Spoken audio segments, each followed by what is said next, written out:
आपके सामने math the column दिया हुआ है, तो पहले लिस्ट में आपके सामने कुछ बायोपॉलीमर्स है और राइट में उसका मोनोमर्स है, दोनों को मैच करना था ना। आपका जो स्टार्च जो होता है वो बनता है अल्फा ग्लूकोज से, सेलुलोज फॉर्म करता है बीटा ग्लूकोज से, ठीक है। तो आपका ए के लिए 2 होगा। अब ए के लिए 2 है, बी के लिए क्या है, बी के लिए आपका 3 है, तो ए का 2 और बी का जो 3 है वो आपके पास ऑप्शन 3 में बस दिख रहा है। तो आपके लिए स्टार्च के लिए क्या होगा, अल्फा ग्लूकोज, एंड सेलुलोज के लिए क्या होगा, बीटा ग्लूकोज। न्यूक्लिक एसिड किससे बनता है, तो इसका बनता है न्यूक्लियोटाइड से, इसी के लिए होगा 1। और प्रोटीन बनता है बेसिकली अल्फा अमीनो एसिड से, तो आपका डी मैच करेगा 4 के साथ, यानी हमारा आंसर थर्ड क्या होगा, करेक्ट होगा। तो बच्चों ये था इस क्वेश्चन का सॉल्यूशन। मूव करता हूँ। क्वेश्चन आपके सामने 4 ऑप्शन दिया हुआ है और बोला गया है इनमें से कौन सा ऐसा है जो फेलिंग रिएजेंट के साथ रेडिस ब्राउन पीपीटी नहीं देगा। तो ध्यान देना, जो भी रिड्यूसिंग शुगर होगा पीपीटी देगा, और जो नॉन रिड्यूसिंग होगा वो आपके फेलिंग रिएजेंट के साथ पीपीटी फॉर्म नहीं करेगा। तो इसमें से जो सुक्रोज है वो होता है नॉन रिड्यूसिंग, और यही जो है हमारा आंसर होगा, ठीक है। तो बच्चों ये था इस क्वेश्चन का सॉल्यूशन। मूव करते हैं हम लोग नेक्स्ट क्वेश्चन। चलो आपके सामने इस क्वेश्चन में पूछा गया है कि इसमें से कितने स्टेटमेंट करेक्ट हैं। तो ध्यान देना, पहला स्टेटमेंट क्या है, RNA is regarded as reserve of genetic information. तो ध्यान देना, स्टेटमेंट जो है इनकरेक्ट है। यहाँ पे अगर डीएनए होता तो स्टेटमेंट करेक्ट हो जाता, ठीक है। तो आपका स्टेटमेंट ए होगा इनकरेक्ट। बी जो है स्टेटमेंट क्या बोला हुआ है कि DNA molecule self duplicates during cell division, तो ये स्टेटमेंट करेक्ट है। सी का हम अगर बात करते हैं तो सी स्टेटमेंट बोला हुआ है कि डीएनए जो है सिंथेसाइज करता है प्रोटीन इन अ सेल, तो यहाँ पे स्टेटमेंट इनकरेक्ट होगा। यहाँ डीएनए के बदले होना चाहिए था आरएनए, तो ये स्टेटमेंट करेक्ट होता, तो यानी सी स्टेटमेंट क्या हो, इनकरेक्ट होगा। स्टेटमेंट डी का अगर हम बात करते हैं तो डी में क्या बोला हुआ है, the message for the synthesis for of particular protein in is present in DNA, तो ये स्टेटमेंट भी क्या है, करेक्ट है। आपका जो ई ऑप्शन का जो स्टेटमेंट है, identical DNA strands are transfer to daughter cells, ये भी क्या है, करेक्ट है। तो इसमें से बी, डी और ई जो होगा आपका करेक्ट स्टेटमेंट है, तो इसका जो आंसर होगा वो होगा 3। तो बच्चों लोग ये था इस क्वेश्चन का आंसर। नेक्स्ट मूव करते हैं हम लोग अगले क्वेश्चन पे। आपके सामने मैथ द कॉलम दिया हुआ है, तो पहले लिस्ट में आपके सामने कुछ बायोपॉलीमर्स है और राइट में उसका मोनोमर्स है, दोनों को मैच करना था ना। आपका जो स्टार्च जो होता है वो बनता है अल्फा ग्लूकोज से, सेलुलोज फॉर्म करता है बीटा ग्लूकोज से, ठीक है। तो आपका ए के लिए 2 होगा। अब ए के लिए 2 है, बी के लिए क्या है, बी के लिए आपका 3 है, तो ए का 2 और बी का जो 3 है वो आपके पास ऑप्शन 3 में बस दिख रहा है। तो आपके लिए स्टार्च के लिए क्या होगा, अल्फा ग्लूकोज, एंड सेलुलोज के लिए क्या होगा, बीटा ग्लूकोज। न्यूक्लिक एसिड किससे बनता है, तो इसका बनता है न्यूक्लियोटाइड से, इसी के लिए होगा 1। और प्रोटीन बनता है बेसिकली अल्फा अमीनो एसिड से, तो आपका डी मैच करेगा 4 के साथ, यानी हमारा आंसर थर्ड क्या होगा, करेक्ट होगा। तो बच्चों ये था इस क्वेश्चन का सॉल्यूशन। मूव करता हूँ। सामने इस क्वेश्चन में कुछ विटामिन का लिस्ट दिया हुआ है और पूछा गया है इनमें से कौन सा विटामिन हमारे बॉडी में स्टोर होगा। तो ध्यान ना, जो भी विटामिन वाटर सॉल्युबल होंगे हमारे बॉडी में स्टोर नहीं होते हैं, और जो भी विटामिन फैट सॉल्युबल होंगे हमारे बॉडी में स्टोर होंगे। तो हमको बस पता करना है कि इनमें से कौन कौन सा विटामिन होगा जो कि फैट सॉल्युबल होगा, वही हमारे बॉडी में स्टोर होंगे। तो ध्यान देंगे, विटामिन ए, विटामिन डी, ई, के और विटामिन बी12, ये सारा हमारे बॉडी में स्टोर होते हैं क्योंकि ये सारे फैट सॉल्युबल विटामिन का लिस्ट में आते हैं।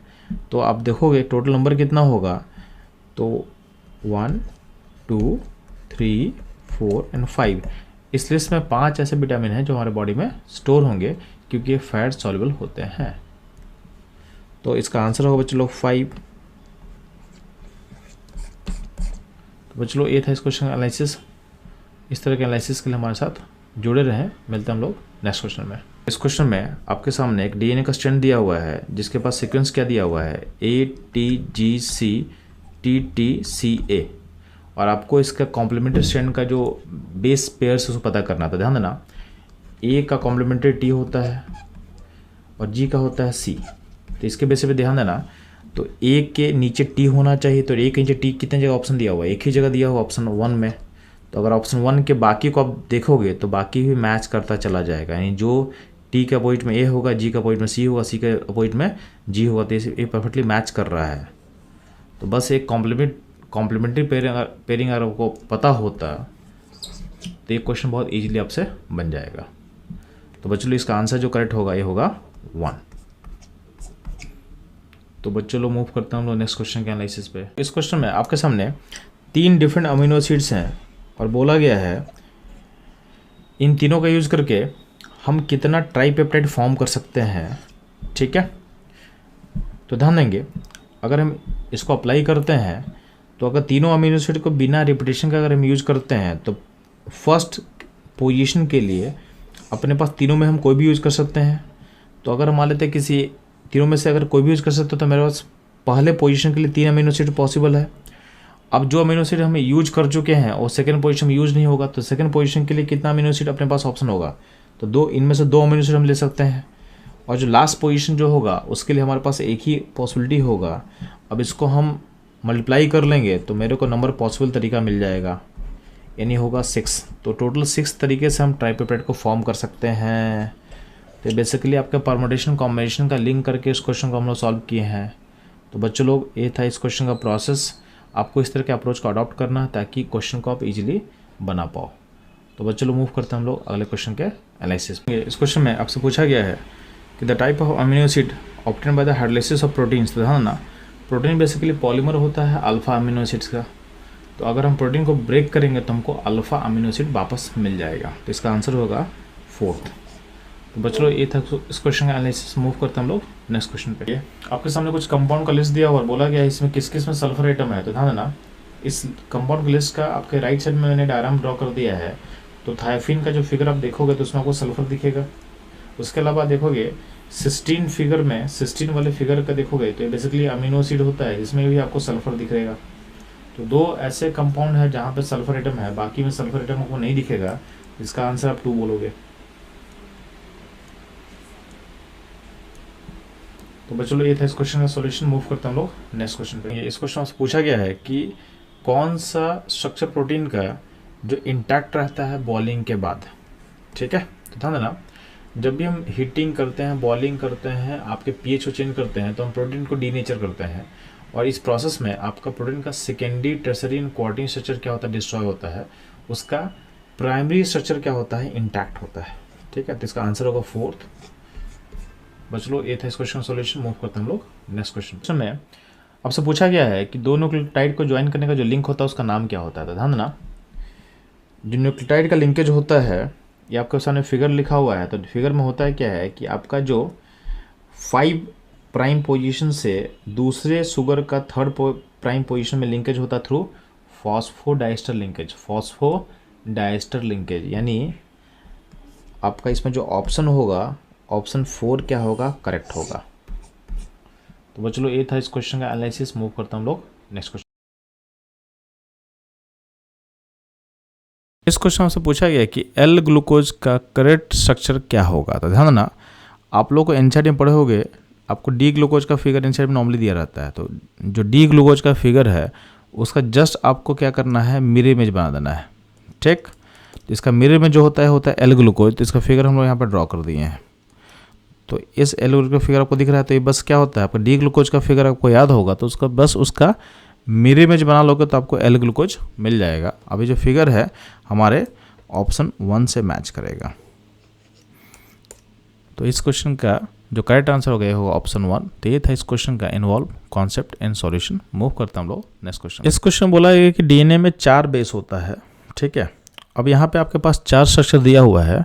अब बोला है इसमें कौन सा फिगर होगा जो डीएनए के बेस से मैच नहीं करेगा। तो ध्यान देंगे, एनसीईआरटी में आपके सामने जितना ही बेसिस होता है वो वहाँ पे दिया हुआ है। अब डीएनए में कौन कौन सा बेस होता है, एडेनाइन होता है, गुआनिन होता है, साइटोसिन होता है, थायमिन होता है। ठीक है, यूरासिल जो होता है ये आपका आरएनए में होता है, डीएनए में नहीं होता है। तो ये चारों बेस में से अब देखना है कि कौन सा फिगर जो है इन चारों से मैच नहीं कर रहा है। तो जो पहला फिगर आप देखोगे तो पहला फिगर आपका इससे मैच कर जाएगा, फर्स्ट फिगर एडेनाइन से मैच कर जाएगा। तो पहला जो है इससे मैच करेगा। ठीक है, जो सेकंड फिगर दिया हुआ है, तो सेकंड फिगर जो दिया हुआ है यहाँ पे देख रहे हो आप, ये मैच कर जाएगा थायमिन से। बात समझ में आया? जो आपका थर्ड फिगर है और फोर्थ फिगर, ध्यान देना, जो फोर्थ फिगर आपको दिख रहा है तो फोर्थ फिगर मैच कर जाएगा साइटोसिन से, ठीक। अब यहाँ जो थर्ड फिगर जो है वो थर्ड फिगर हमारे किसी भी कंपाउंड से मैच नहीं करेगा, यानी थर्ड फिगर जो है वो डीएनए के बेस को रिप्रेजेंट नहीं कर रहा है। तो अल्टीमेटली इस क्वेश्चन का डिमांड क्या था कि कौन सा जो फिगर है डीएनए के बेस को रिप्रेजेंट नहीं कर रहा था। इस क्वेश्चन का जो करेक्ट आंसर होगा ये होगा ऑप्शन 3, ठीक है। तो इस क्वेश्चन से हम लोग क्या सीख रहे हैं कि हमको जितने भी बेसिस हैं उसका स्ट्रक्चर को पता होना चाहिए। डीएनए में कौन सा बेस होता है, आरएनए में कौन सा बेस होता है, उसका फिगर क्या होगा, तभी क्वेश्चन आपसे बन पाएगा, नहीं तो क्वेश्चन नहीं पाएगा। तो ये था इस क्वेश्चन का इन्वॉल्व की कॉन्सेप्ट, उसका एनालिसिस एंड सॉल्यूशन। मूव करते हैं हम लोग नेक्स्ट क्वेश्चन में। इस क्वेश्चन में पूछा गया है कि अमीनो एसिड टायरोसिन में कितना कार्बन होगा। तो ध्यान देंगे टायरोसिन का स्ट्रक्चर आपके सामने मेंशन किया हुआ है। अब सिंपली इसमें कार्बन का नंबर काउंट कर लेते हैं हम लोग। तो यहाँ 1 होगा, यहाँ 2, यहाँ 3 और बेंजीन में कितना होगा 6। तो 3 + 6 क्या होगा 9। तो 9 कार्बन एटम होगा टायरोसिन में। तो इसका आंसर क्या हो जाएगा 9। तो ये था इस क्वेश्चन का सॉल्यूशन। मूव करते हैं हम लोग नेक्स्ट क्वेश्चन पे। इस क्वेश्चन में बोला गया है कि ग्लूकोज का जब हम कंबशन करते हैं तो हमको CO2 मिलता है प्लस वाटर मिलता है। आपको पता करना है amount of oxygen in gram required for the complete combustion of 900 gram of glucose. तो ध्यान देंगे ग्लूकोज का मोलर मास 180 ग्राम आपको दिया हुआ है। तो हम सबसे पहले क्या करेंगे, ग्लूकोज का कंबशन का बैलेंस इक्वेशन लिख लेंगे। तो बैलेंस इक्वेशन आपको सामने लिखा हुआ है। फिर क्या करेंगे, ग्लूकोज का वेट दिया हुआ था 900, उसको डिवाइड करेंगे उसका मोलर मास से, तो मेरे को मोल मिल जाएगा। तो 5 मोल ग्लूकोज है, ठीक। अब बैलेंस इक्वेशन का यूज करो तो 5 मोल ग्लूकोज के लिए आपको कितना मोल O2 चाहिए। तो 1 मोल ग्लूकोज के लिए बैलेंस इक्वेशन के अकॉर्डिंग आपको 6 मोल O2 चाहिए। तो 5 मोल के लिए O2 का अमाउंट कितना होगा 30 मोल। तो O2 का 30 मोल मिल गया हमको। अब मेरे को क्वेश्चन में था कि हमको O2 का वेट पता करना है। तो कैसे पता करेंगे, तो O2 के मोल को मल्टीप्लाई करेंगे O2 के मोलर मास से। O2 का मोल मास कितना होता है 32। तो 30 × 32 कर देंगे तो मास मिल जाएगा। मास कितना मिलेगा 960 ग्राम, ठीक। तो इस क्वेश्चन का जो करेक्ट आंसर होगा ये होगा 960 gram of O2 required for the complete combustion of 900 gram of glucose. Option 2 इस क्वेश्चन का करेक्ट आंसर होगा। तो ये था इस क्वेश्चन का इन्वॉल्व की concept, analysis and solution. Move करते हैं हम लोग नेक्स्ट क्वेश्चन पे। इस क्वेश्चन में आपके सामने ग्लूकोज का स्ट्रक्चर लिखा हुआ है और बोला गया है इनमें चारों में से कौन सा स्टेटमेंट इनकरेक्ट होगा। तो ध्यान देंगे पहला स्टेटमेंट क्या हुआ है कि अगर ग्लूकोज को हम ट्रीट करते हैं Br2 वाटर के साथ तो डाइकार्बोक्सिलिक एसिड फॉर्म करता है ऑक्सीडेशन के बाद। तो ध्यान देंगे अगर आप रिएक्शन देखोगे तो Br2 वाटर एक माइल्ड ऑक्सीडाइजिंग एजेंट होता है, ठीक है। तो ये क्या करता है, बस ऊपर वाले सिस्टम को चेंज करेगा COH में, नीचे वाले को चेंज नहीं करता है, यानी यहाँ पर रहता है, यानी इसमें मोनोकार्बोक्सिलिक एसिड डेरिवेटिव फॉर्म करता है। यानी आपका स्टेटमेंट जो 1 होगा वही इनकरेक्ट हो जाएगा। तो आज पर डिमांड ऑफ द क्वेश्चन आपका 1 जो होगा ही आपका करेक्ट आंसर हो जाएगा, ठीक। बाकी स्टेटमेंट चेक कर लेते हैं। तो बोला हुआ है despite the presence of CHO आपका जो ग्लूकोज होता है स्किप टेस्ट नहीं देता। तो ये सही है, क्योंकि आपको पता होगा कि ग्लूकोज अपने साइक्लिक फॉर्म में रहता है तो मेजॉरिटी ऑफ द केसेस में, तो इसलिए उसके पास फ्री एल्डिहाइड ग्रुप का अमाउंट काफ़ी कम होता है या एब्सेंस होता है, इसलिए स्किप टेस्ट नहीं देगा, ठीक। आपके पास ग्लूकोज में कितने कार्बन सेंटर हैं, तो 4 कार्बन सेंटर आपको दिख रहा होगा। यहाँ पे मार्क भी किया हुआ, 4 मार्क किया हुआ है। तो ये भी स्टेटमेंट 3 भी करेक्ट होगा, 4 कार्बन सेंटर। और आपको पता है कि ग्लूकोज अपने साइक्लिक फॉर्म में क्या अल्फा बीटा फॉर्म में क्या होता है, इक्विलिब्रियम में रहता है। यानी स्टेटमेंट जो 4 दिखा हुआ है it will coexist in the equilibrium with the 2 other cyclic other structure, ये भी क्या होगा करेक्ट होगा।